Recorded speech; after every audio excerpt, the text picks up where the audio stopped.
Hello everyone. I'm five weeks pregnant now, and it was a heavy. Yes, it was a heavy week. If you guys know, I'm pregnant, but it wasn't planned. So I was happy because in my heart I knew there was another place for another child. So I have a big mommy heart, so I was happy right away, even though it wasn't planned.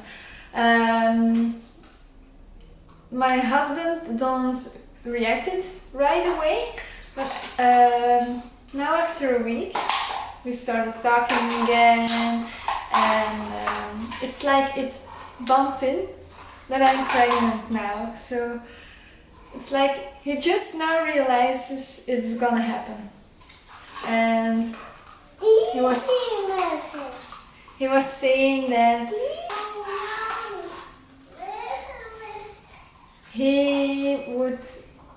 he's not ready for another child, and I see in his eyes he's scared, and it's overwhelming for him. So he was saying that he wanted for me to do an abortion, and when I told him I can't do that, because for me it's really murdering a child, because we don't know now if our child is healthy or not. If a child is sick and has no future or is gonna die right away, yeah, then I understand that you're gonna do an abortion. But just because you don't feel like it, or you don't want to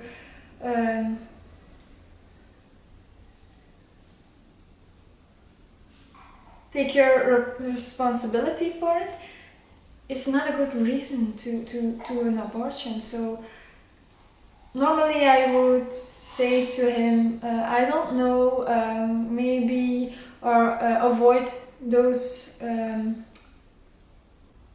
kind of situations. But now I learned in my life that I need to speak from my heart, and I needed to be honest, because I'm not gonna get far in life when I'm just gonna say and do the things that other people want. Because it reminded me of a time when I was a little child. I had a really hard time with my father, and not only my father, not my stepfather, and I had a really it reminded me of a time when I was a little child, and I really had a hard time in my youth. But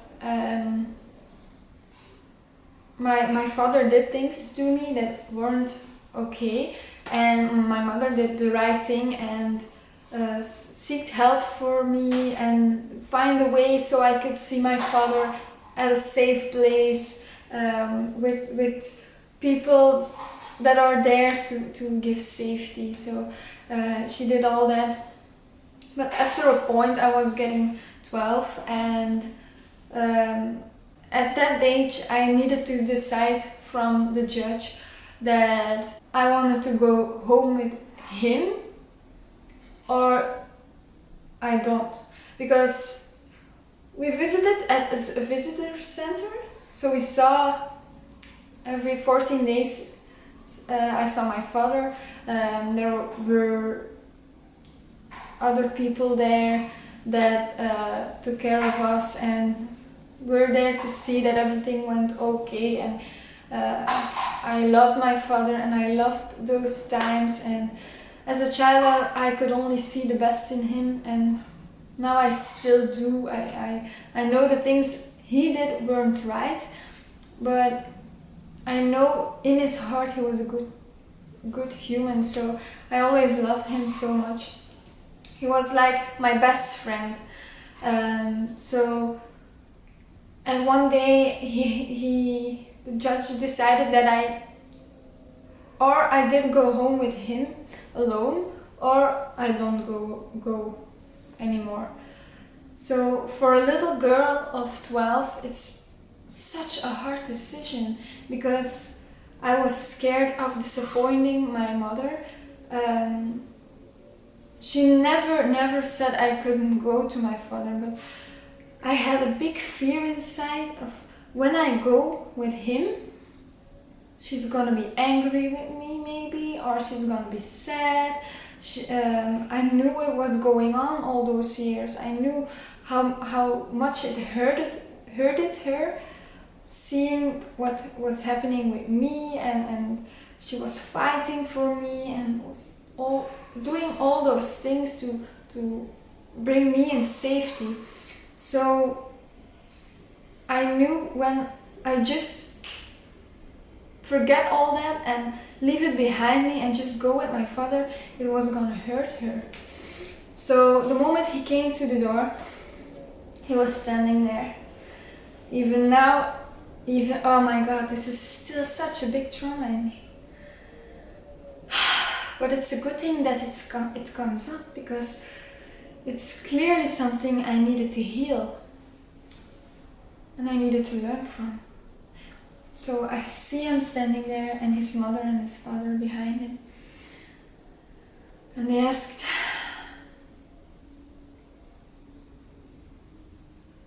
sorry, I'm totally in the memory. And they asked if I wanted to come.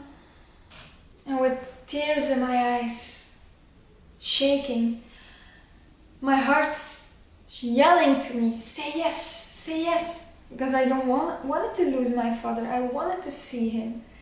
Yes, in a safe place, but I didn't want to lose him, so my heart was screaming, say yes, and my mind was saying, say no. It was such a horrible thing. And I was there alone in the hallway, saying no. I was running away immediately. After I said no, I ran away. So that was the most terrible thing I had to do in my life. It really was. And you have to know, I had to do it twice. That was not the first time, I have to do it twice. And even the second time, it hurted so much. So I know this is a totally different thing, but still it felt like the same memory, because the feeling is the same. It's not the same that happens, but the feeling I get and the trauma I remember feels the same, because I sat there before my husband, telling him I wanted to keep the child if it's healthy, because I couldn't handle doing this for him, because I know if I would do it for him, I would regret it, because it was like standing for my father and saying no. Now it was standing for my husband. He was like the mirror of that memory. And now I said yes to myself and to my heart. And yes, he was mad. Very mad. And it was just like he turned into a little boy that wanted to hurt me, he was so angry, and he turned in a little boy that was throwing Legos at me, because he was so mad.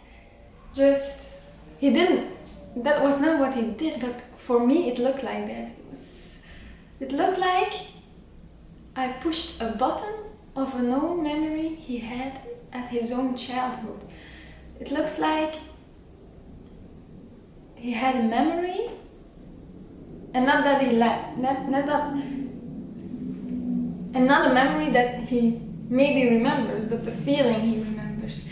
And it looked like he must have felt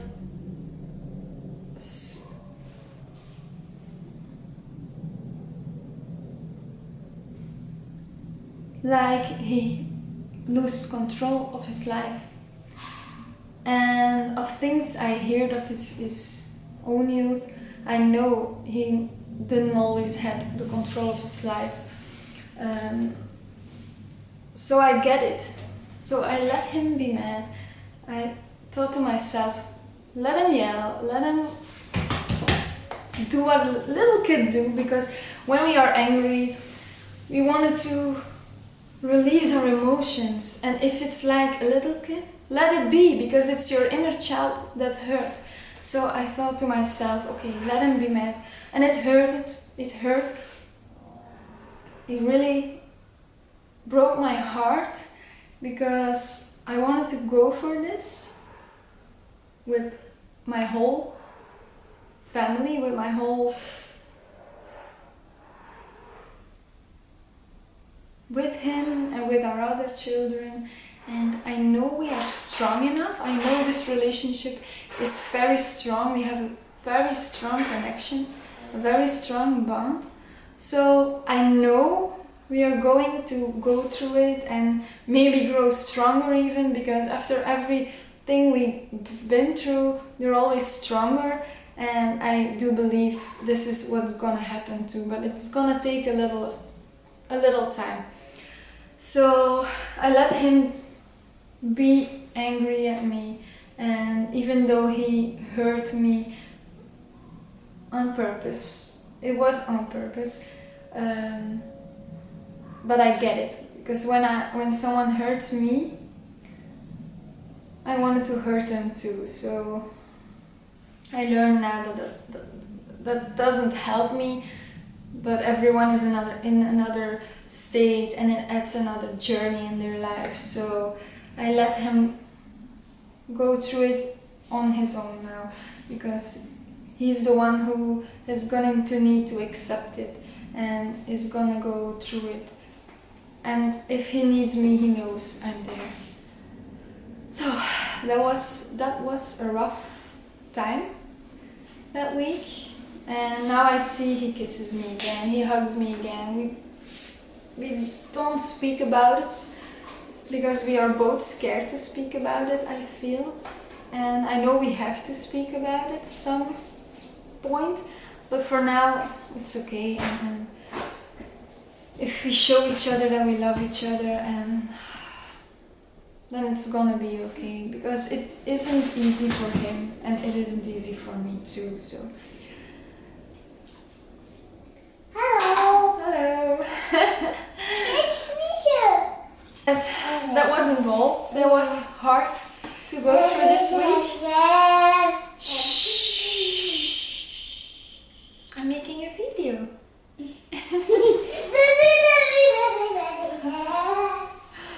This is such a lovely girl. I can't imagine that, there's a baby inside. It's not really a baby, but it's gonna be a baby. And it's yours, it's your DNA, it's your piece of art, it's your love that's inside.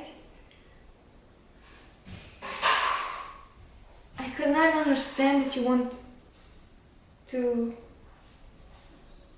throw that away, because I feel like when I say no to this baby, I'm gonna lose a lot. I'm gonna lose a lot of happiness, and I would regret it my whole life. I don't think I could forgive him either way. So from my perspective, it looks like when I should do an abortion, I would lose this child and lose a piece of me, a piece of my heart. And when I keep this child, that's the thing I'm gonna do. I win love, and my husband has nothing to lose after this, because when he's gonna see this child, he's gonna love it either way.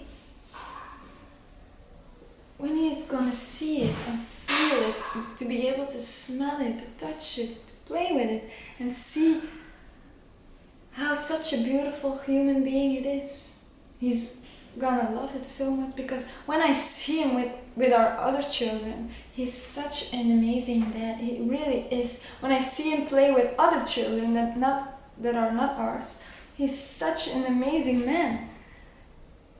And I couldn't imagine that he's not gonna love this child. Either way, he's gonna love it.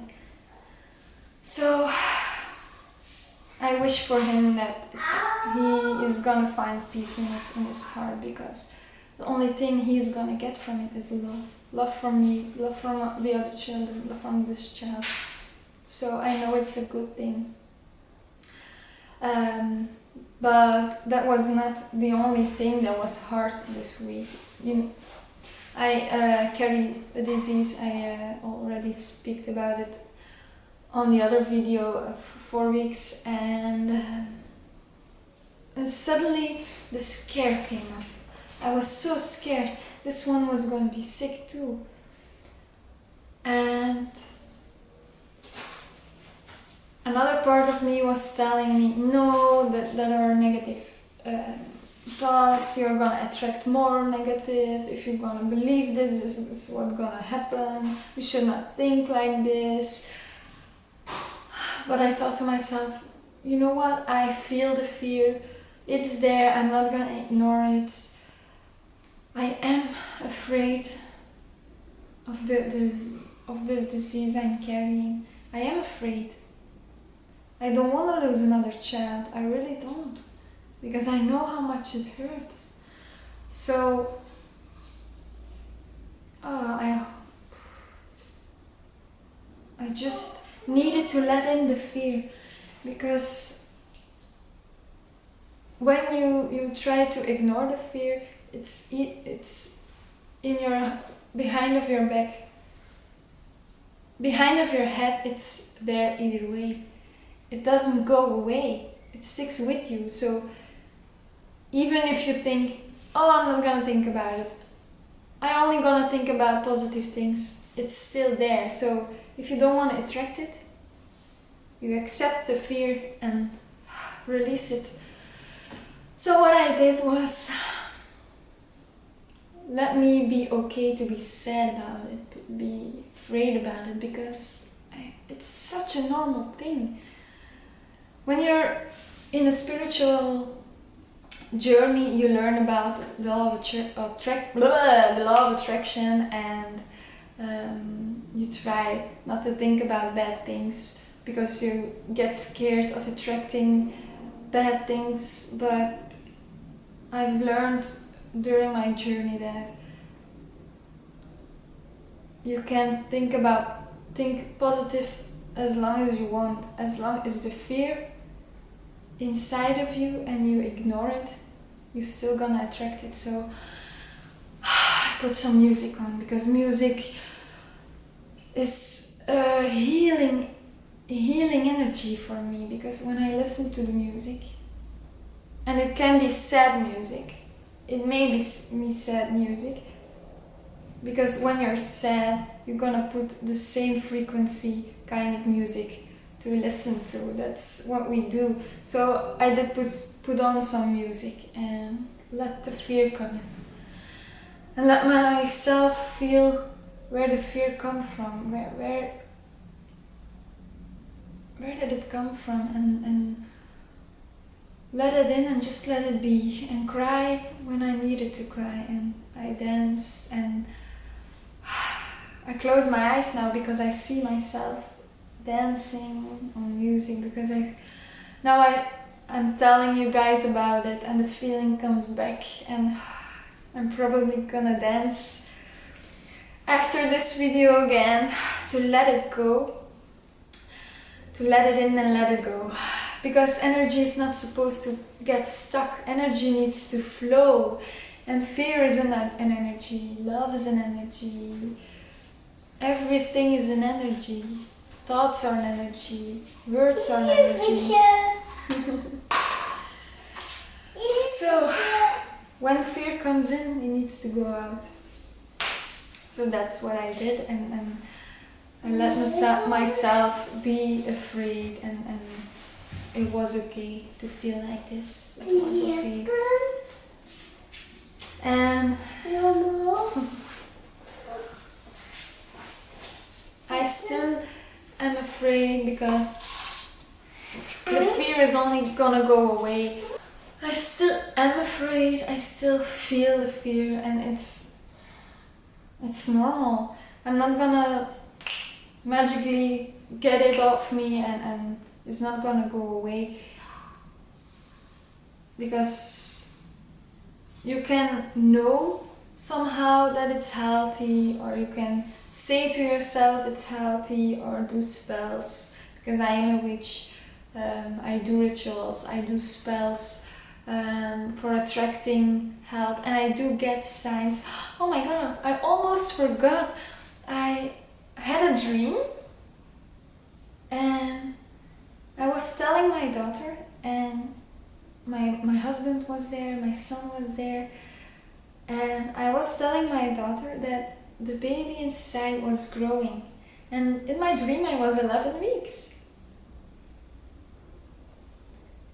But I told my daughter it was a boy. And you know, from the previous video, I felt a feminine energy with me. I really thought that the woman that's with me my whole entire life, that she was incarnated to this little baby. And now I think, is this a sign that it's a boy? It's gonna be a boy? If it's a boy, I'm happy either way. But when it's a boy, we have the fear that it's gonna be sick, even though it doesn't have to.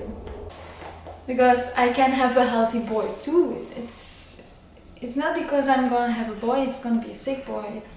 It's 50% chance that it's gonna be a healthy boy. And after that dream, I had another dream. And the second dream I had was, I get a little present, a little wooden present, and someone whispers in my ear, it's a present from heaven. So what I heard was, it's a present from heaven. And then I waked up. And for me it was like, your pregnancy is gonna be okay. It's guided from the universe. You're protected from angels and guides and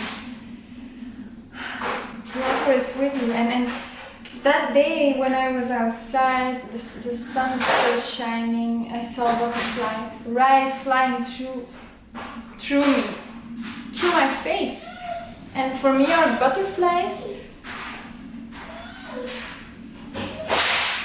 loved ones that are with you, or you can call them angels. I don't believe in angels and heaven. I don't call them angels or heaven. For me, heaven is the universe, the spiritual world.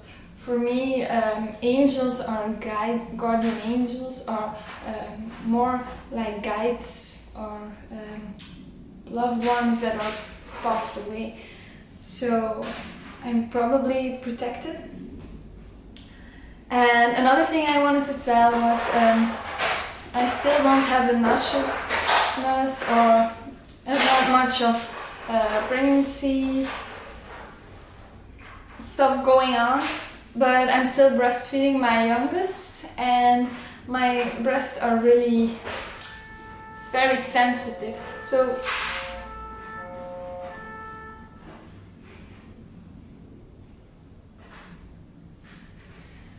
So it's really sensitive when he drinks, and it's not always easy, but he needs it still, so I'm gonna go through it. It's for his wealth and for his being, so it's very important that I don't stop. Because I stopped with my first one and I was disappointed afterwards, so now I'm gonna go through it. Another thing I did was buy my second yoni egg. This is a yoni egg. And I'm gonna tell you all about this and the experience with this in the 6-week video, and maybe a video a part of it, to explain what it is, why I do this, what it does. So keep watching all my videos. So this was the 5th week of my pregnancy. It was a roller coaster with ups and downs. It was a journey, literally was a week of a lot of journeys, so it was amazing and learnful. So thank you for watching. Keep watching the other videos every week. I'm gonna speak about my spiritual experiences, my emotional experiences, because you can watch a lot of videos about pregnancy and pregnancy, what it brings with it, but mostly they don't talk about their feelings and spiritual experiences. So that's where I am gonna talk about mostly of the time. So thank you for watching, and to the next time. Bye!